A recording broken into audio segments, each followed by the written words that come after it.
Un chiffre qui grimpe alors que tout s'effondre et un autre qui chute alors que tout avance.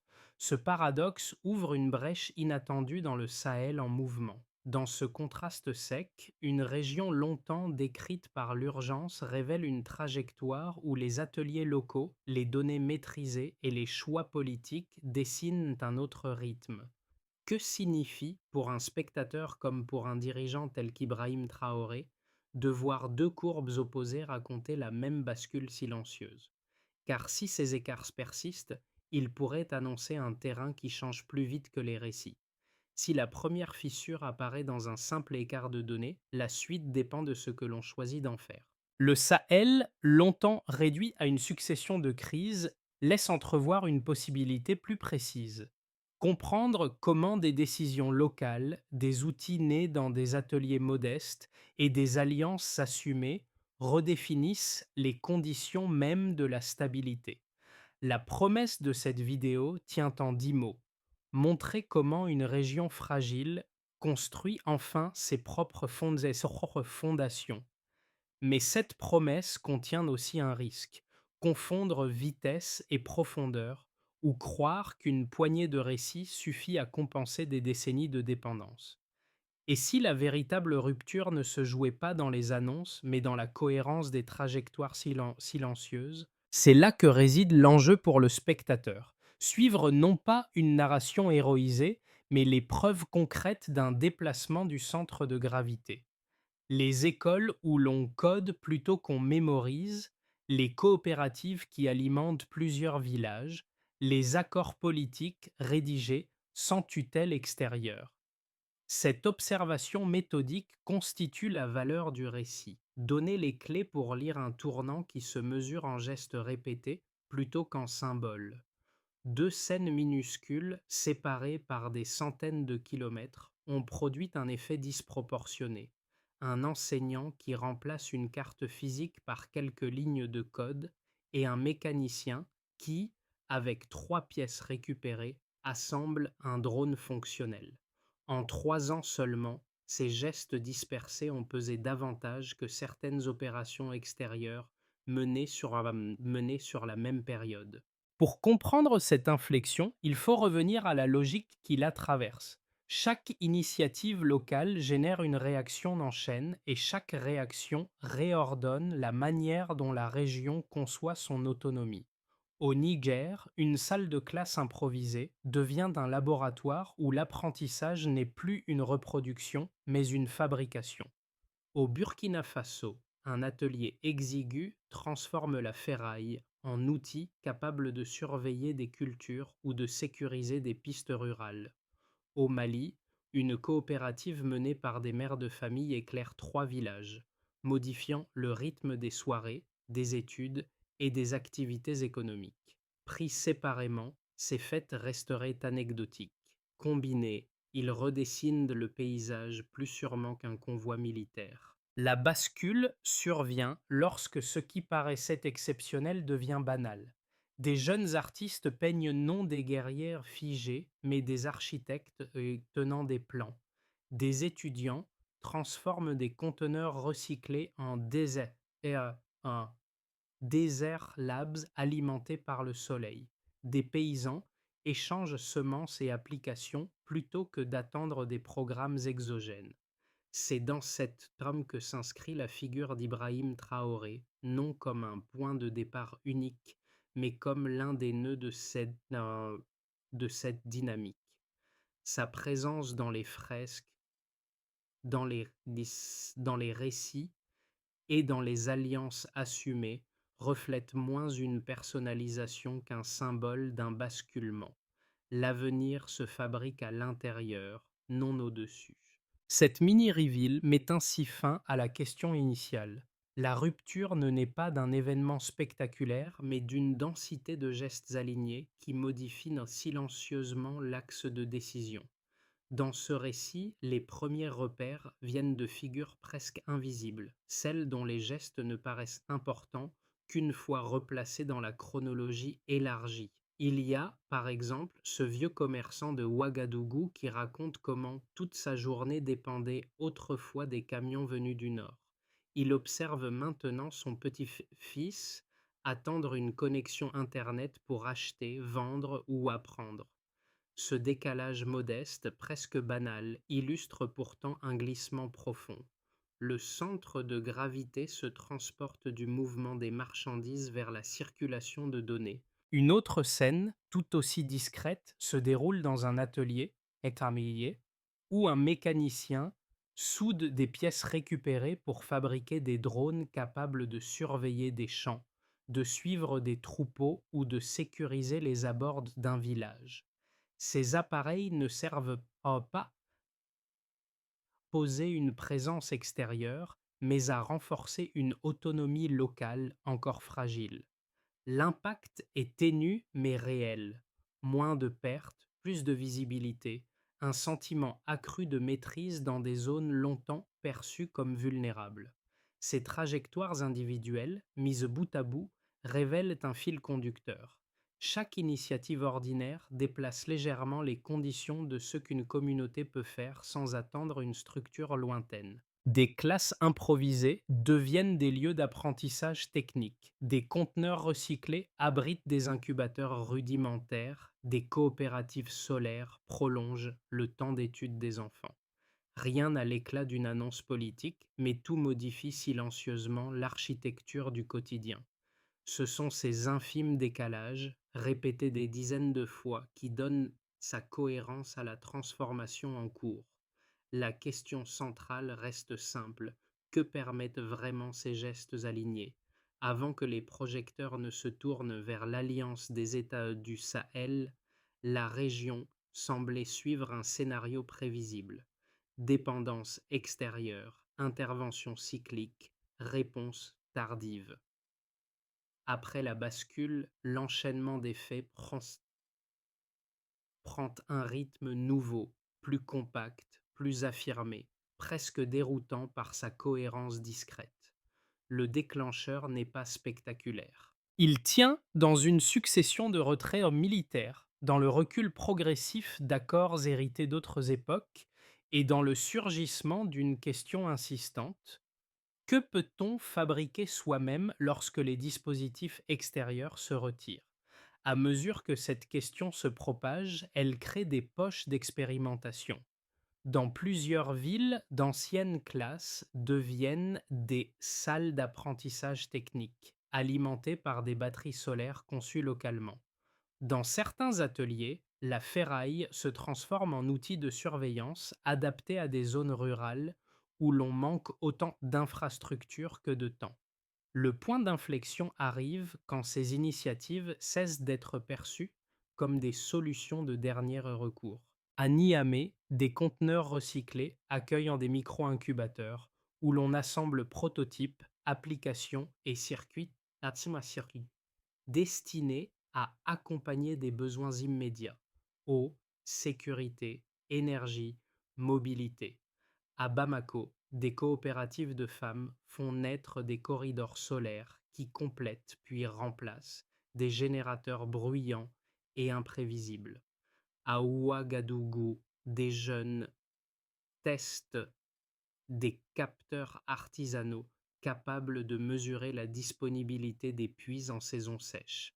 Ce sont des gestes simples, mais répétés, ils déplacent l'architecture des dépendances. Le crescendo prend forme lorsque la décision politique rejoint ces dynamiques locales.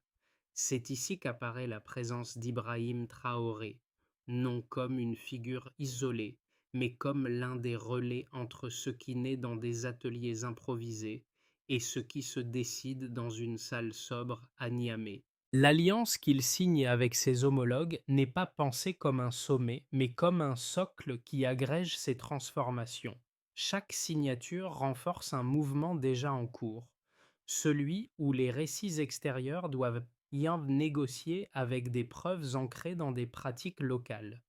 La montée en intensité se poursuit. Dans les jours qui suivent la création de l'AES, les unités sahéliennes reçoivent une formation hybride: codage élémentaire, navigation par drone, logistique énergétique. Elles entraînent une autre séquence: atelier de conversion de douilles en sculpture, club de robotique transformant la ferraille en instrument de sécurité, collectif de jeunes femmes lançant des projets de cybersécurité pour protéger les réseaux locaux. Le champ symbolique change lui aussi. Les fresques urbaines montrent des dirigeants tenant des plans, non des armes figées. Les discussions publiques évoquent la maîtrise des données plutôt que la simple urgence sécuritaire. Le retentissement international ne tarde pas. Certains observateurs décrivent une rébellion, d'autres évoquent une incertitude stratégique. Quelques chancelleries perçoivent une opportunité. Mais dans les rues du Sahel, l'interprétation se concentre ailleurs. Dignité, patience, cohérence, volonté d'écrire un projet avec ses propres mains. Chaque jour où l'Alliance tient, nourrit sa population, outille ses unités et coordonne ses corridors solaires, amplifie ce sentiment. La séquence Kik Huat Kautrao du Tchin s'efferme ainsi. Un retrait déclenche des gestes isolés. Ces gestes s'alignent et se renforcent. Cet alignement produit une structure nouvelle qui résiste même lorsque le regard extérieur hésite encore à la nommer. La transition du Sahel peut être lue à partir d'un simple écart. Là où, il y a 5 ans, moins de 18% des équipements énergétiques actifs provenaient de solutions locales, cette proportion dépasse aujourd'hui 30% dans certaines zones rurales. Ce delta n'est pas monumental, mais il indique une capacité nouvelle à stabiliser des infrastructures sans appui permanent. Ce même glissement apparaît dans le numérique. Le nombre d'applications conçues dans des hubs sahéliens est passé d'une poignée à environ 200 prototypes répertoriés en 3 ans. Ce volume modeste signale pourtant une bascule cognitive très claire. Un troisième indicateur concerne la formation. Dans plusieurs villes, les modules techniques intégrant codage, logistique ou gestion de données touchent désormais des milliers d'apprenants, un seuil qui change l'échelle de diffusion des compétences. Ces chiffres, bien qu'imparfaits, permettent d'éclairer ce qui se joue réellement. La progression énergétique signale que des coopératives peuvent maintenir des services malgré la variabilité des saisons et la fragilité des réseaux. La multiplication des prototypes numériques montre que les besoins ne sont plus traités uniquement par des solutions importées, mais par des outils calibrés sur le terrain. La montée du nombre d'apprenants traduit enfin une dynamique sociale où l'acquisition de compétences devient un acte collectif plutôt qu'une trajectoire isolée. À ce socle quantitatif s'ajoute une dimension structurelle. Dans les villages nourris par des corridors solaires, la disponibilité d'électricité devient un facteur d'organisation sociale. Les horaires d'études se prolongent, les activités économiques s'étalent, les communications internes gagnent en régularité. Dans les hubs numériques de Ouagadougou ou Niamey, les prototypes conçus localement sont testés sur des besoins concrets, disponibilité de l'eau, suivi des récoltes, surveillance de zones vulnérables. Dans les ateliers de mécanique rurale, la fabrication artisanale de drones ou de capteurs réduit des délais critiques qui autrefois paralysaient certaines communautés. La dynamique apparaît aussi dans la manière dont les infrastructures se transforment. Là où l'on dépendait presque entièrement de matériel importé, l'émergence de solutions locales crée un amortisseur. Chaque panneau solaire assemblé, chaque batterie réparée, chaque application adaptée diminue légèrement l'exposition structurelle. Cette diminution, mesurée à petite échelle, s'accumule en un mouvement silencieux qui stabilise des espaces souvent décrits comme imprévisibles. Elle ne gomme pas les défis, mais elle limite l'effet domino des crises. Parallèlement, l'expérimentation numérique accélère une forme de souveraineté technique. Les outils conçus sur place permettent non seulement de suivre des variables essentielles, mais aussi d'interpréter les flux d'informations sans dépendre de serveurs ou de protocoles extérieurs. Cette autonomie relative devient cruciale dans un environnement où la rapidité de décision conditionne la sécurité des villages, la gestion des ressources et la résilience des corridors énergétiques. La cohérence émerge donc d'un ensemble de données dispersées: progression énergétique graduelle, multiplication d'outils numériques, diffusion élargie des compétences. Loin d'un récit linéaire, cette accumulation dessine un réseau de stabilité locale qui absorbe mieux les chocs. C'est là que se situe la portée des chiffres. Ils montrent une transformation dont la solidité dépend moins d'un symbole que d'un tissu de pratiques concrètes. Deux lectures opposées se confrontent lorsqu'on observe la recomposition sahélienne. La première insiste sur le risque d'un simple déplacement de dépendance. En rompant avec des partenariats occidentaux, l'alliance pourrait s'exposer à d'autres influences, tout aussi asymétriques. Certains analystes soulignent la fragilité économique des pays concernés, les pressions climatiques croissantes et l'instabilité qui pourrait transformer l'alliance en un paravent rhétorique. Dans cette perspective, les gestes d'autonomie, corridors solaires, ateliers de drones, hubs numériques, semblent prometteurs mais insuffisants pour compenser l'ampleur des défis structurels. Le danger pour cette école résiderait dans l'excès de confiance. Croire qu'une dynamique ascendante neutralise mécaniquement les risques d'isolement politique ou les tensions internes. La seconde lecture soutient au contraire que la région n'échange pas une tutelle contre une autre, mais construit un socle d'où négocier autrement. Les initiatives énergétiques conçues localement ne sont pas seulement des solutions techniques, elles réduisent des coûts récurrents et stabilisent des services essentiels. Les outils numériques développés dans les hubs de Ouagadougou ou Niamey permettent de surveiller les flux d'informations et d'anticiper les campagnes de désinformation, un domaine où la dépendance extérieure était autrefois totale. Même les ateliers artisanaux produisant drones et capteurs contribuent à raccourcir des délais critiques pour la sécurité ou l'agriculture. Cette lecture ne prétend pas que les obstacles disparaissent, mais qu'ils deviennent traitables. Chaque compétence internalisée limite un pan du risque accumulé. Entre ces deux visions, la réponse la plus solide se trouve dans les faits observés. Les communautés qui alimentent leurs écoles grâce à des coopératives solaires n'attendent plus les générateurs fournis de l'extérieur. Les jeunes qui créent des prototypes dans des conteneurs recyclés développent des solutions ancrées dans les besoins quotidiens, non dictées par des agendas lointains. Les forces locales qui apprennent à sécuriser leur réseau numérique gagnent une marge de décision auparavant inaccessible. Ces éléments ne réfutent pas les inquiétudes, mais montrent que les réponses émergent d'un diagnostic lucide plutôt que d'un optimisme naïf. Un signal change tout.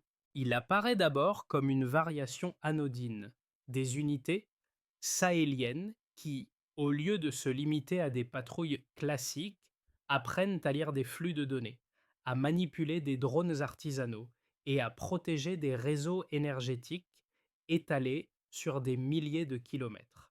L'effet de seuil survient lorsque ces apprentissages rejoignent les décisions politiques prises à Niamey, Bamako et Ouagadougou, révélant une articulation inattendue entre initiatives locales et alliances régionales. Le point médian du récit illumine alors un déplacement crucial. La sécurité cesse d'être définie uniquement par la présence physique et devient un maillage technique où chaque unité sait interpréter des signaux autant qu'elle sait tenir un périmètre. Ce glissement inclut implicitement des figures comme Ibrahim Traoré, dont les décisions s'inscrivent dans un cadre où l'autonomie s'étend au-delà des drapeaux et des frontières. Cet instant charnière redéfinit la portée de l'AES. Il montre que les transformations observées, corridors solaires, laboratoires recyclés, équipements artisanaux, ne sont pas des fragments isolés, mais les pièces d'une architecture qui se construit en temps réel. À partir de là, la dynamique n'est plus seulement ascendante, elle devient cumulative. capable de résister à des chocs que la région subissait autrefois sans marge de manœuvre. Les conséquences concrètes du basculement sahélien se lisent désormais dans la vie quotidienne, dans les structures économiques et dans les équilibres régionaux. Le point révélé au milieu du récit trouve ici sa réponse. Ce nouvel agencement produit des effets tangibles, mesurables, parfois discrets mais déterminants. La présence d'Ibrahim Traoré dans les décisions fédératrices agit comme l'un des vecteurs qui stabilisent ces dynamiques, sans pour autant en constituer l'unique moteur. Du côté des communautés locales, dans les villages alimentés par des coopératives solaires, les journées suivent un rythme plus régulier. L'électricité cesse d'être un événement rare pour devenir une ressource fiable. Les enfants prolongent leurs heures d'études sans craindre les coupures, et les artisans localisent leurs activités en fonction de leurs propres besoins plutôt que des contraintes imposées par des générateurs instables. Des ateliers de réparation émergent autour de ces infrastructures nouvelles, créant une microéconomie où les compétences locales circulent mieux. Cette constance replace les habitants au centre des décisions qui les concernent. Pour ce qui concerne les activités économiques, dans les villes, les hubs numériques transforment la manière dont les services et les petits commerces opèrent. Les outils conçus localement, applications de suivi des ressources, capteurs artisanaux, plateformes d'échange, réduisent les délais logistiques et améliore la visibilité sur les stocks. Ces innovations encouragent les micro-entrepreneurs à stabiliser leurs activités même dans un contexte volatile.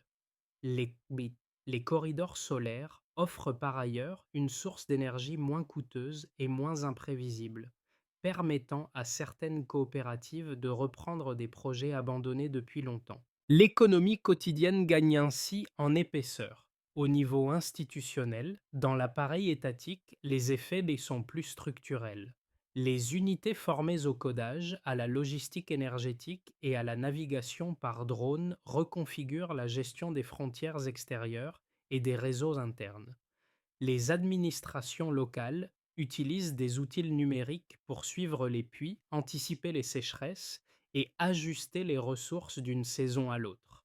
Les décideurs, dont Ibrahim Traoré et ses homologues, s'appuient sur ces données pour définir leurs priorités plutôt que sur des rapports rédigés hors du terrain. Cette capacité technique, bien que récente, crée une cohérence qui faisait défaut à la gouvernance régionale. Sur le plan régional et dans le regard extérieur, à l'échelle régionale, l'AEE devient un signal plus net. Les chancelleries et les think tanks ne peuvent plus réduire le Sahel à un espace tampon.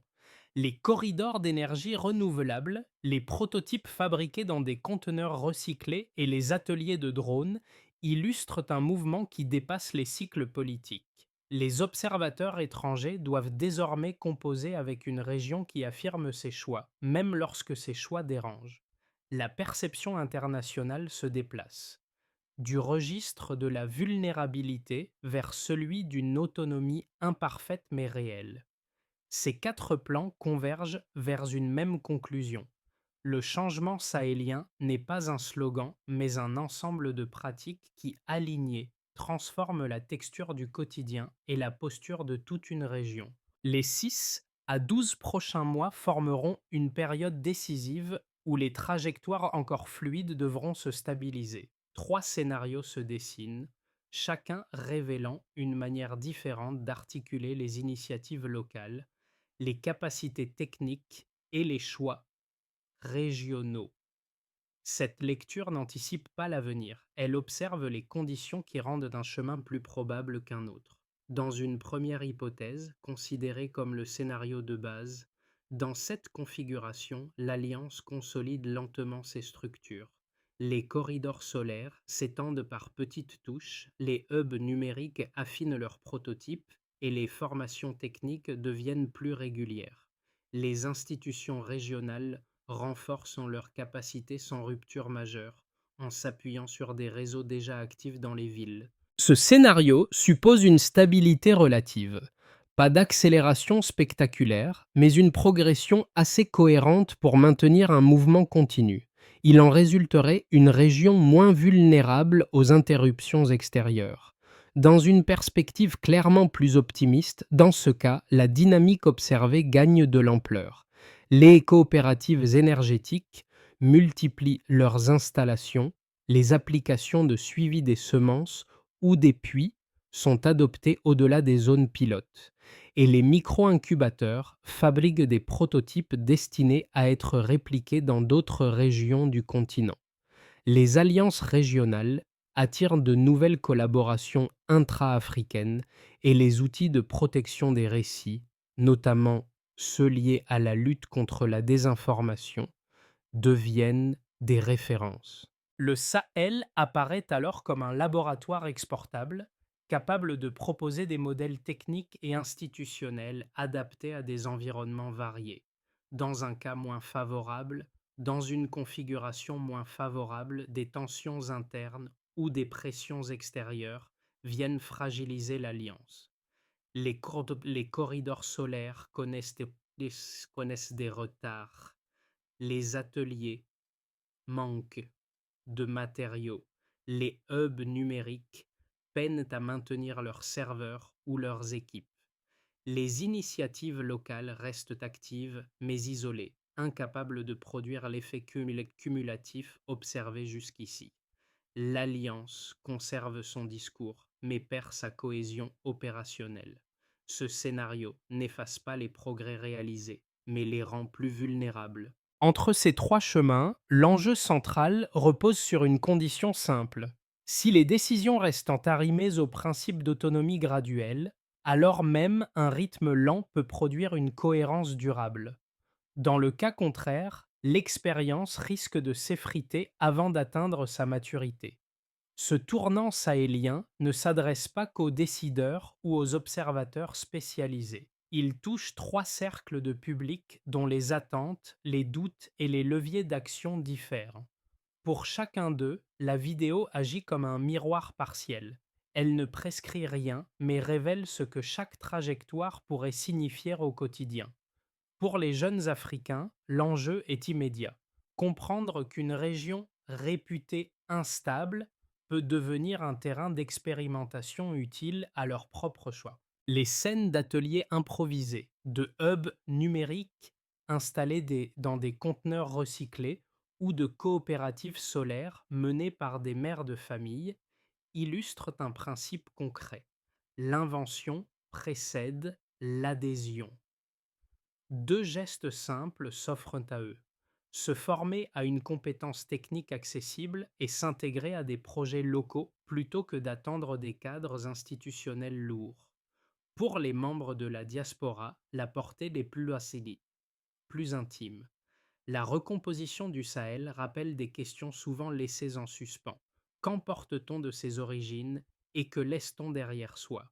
Les initiatives numériques, agricoles ou énergétiques créent des ponts qui ne nécessitent ni retour immédiat ni rupture totale.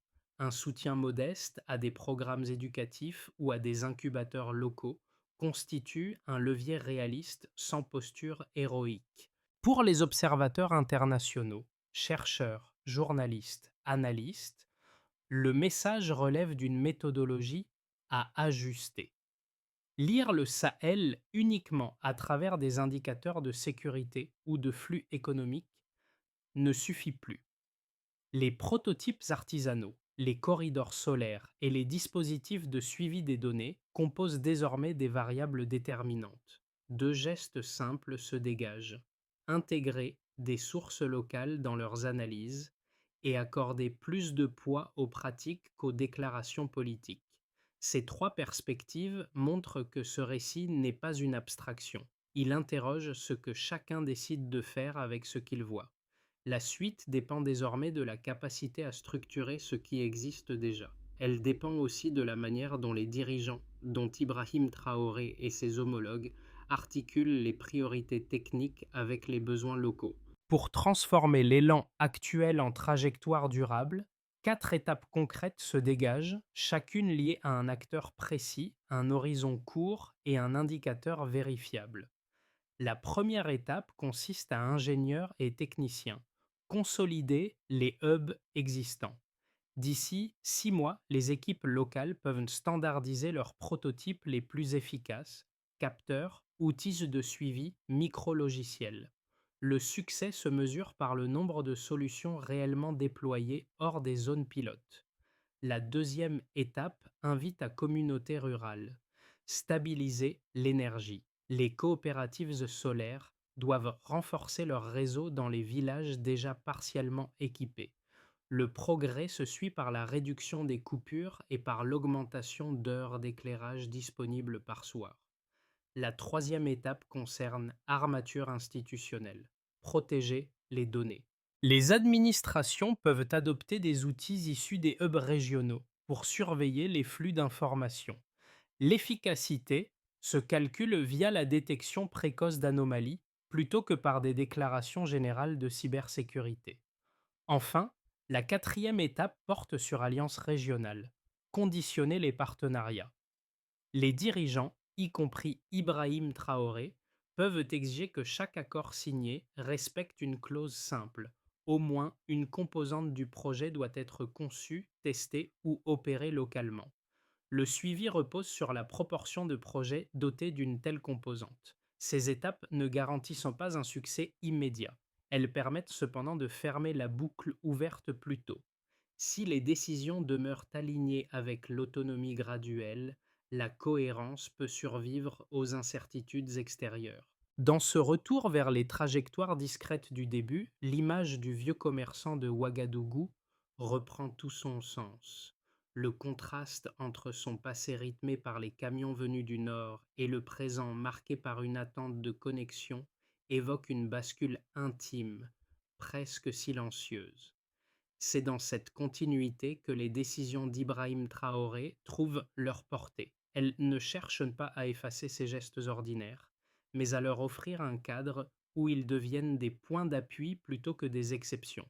Les ateliers où l'on soude des pièces récupérées, les classes improvisées, les fresques urbaines montrant des architectes plutôt que des guerriers composent une mosaïque qui parle moins de rupture que de maturation. Dans les villages et les villes, chaque scène décrit une forme de patience active, un effort où l'on choisit de bâtir lentement plutôt que d'attendre des solutions parachutées.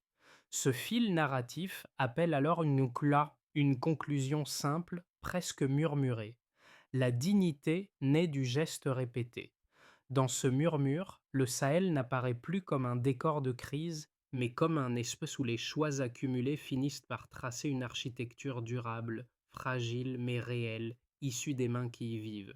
Le récit se referme sans imposer de verdict. Il laisse simplement d'apparaître une région qui cherche à aligner ses décisions, ses outils et ses récits, avec une cohérence que peu anticiper. Dans les villages éclairés par des coopératives solaires comme dans les conteneurs transformés en laboratoire, la même question subsiste.